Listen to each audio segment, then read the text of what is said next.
Good morning everyone. তো সকাল সকাল তো আমি উঠে পড়েছিলাম ডিউটি যাওয়ার জন্য, কারণ আজকে আমি এখানে আর থাকবো না। আজকে আমার সকাল থেকে ডিউটি যাওয়ার কথা ছিল, কিন্তু কিছু কারণের জন্য আমি আর যেতে পারিনি। তো মা আমাকে লাঞ্চে বানিয়ে দিয়েছিল লুচি আর তার সাথে আলুর তরকারি, যেটা আমার ভীষণ খেতে ভালো লাগে। তো যাই হোক, আমার তো আর যাওয়াই হলো না, তো সেটা আমি ব্রেকফাস্ট করে নিয়েছি। তো মার সাথে গিয়েছিলাম একটুখানি হাঁটতে সকালবেলাতে।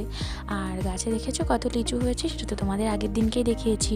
তো এখন আমরা দুই বোনও যাচ্ছি লিচুগুলোকে মামার বাড়িতে দিতে। আর বেশ অনেকগুলো লিচুই নিয়েছিলাম, যেহেতু আমার মামার বাড়ি আর মাসির বাড়ি একই জায়গায়, তো সেই কারণে একটু বেশিই নিয়েছিলাম, আর দুই জায়গায় ভাগ করে।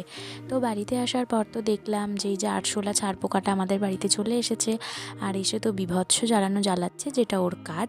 তো যাই হোক, আমরা সবাই মিলে বেশ সুন্দর আড্ডাও দিচ্ছিলাম। আর সকালবেলাটাতে না ওয়েদারটা একটু মেঘলা ছিল, বাট বেলা বাড়তে রোদ উঠেছিল।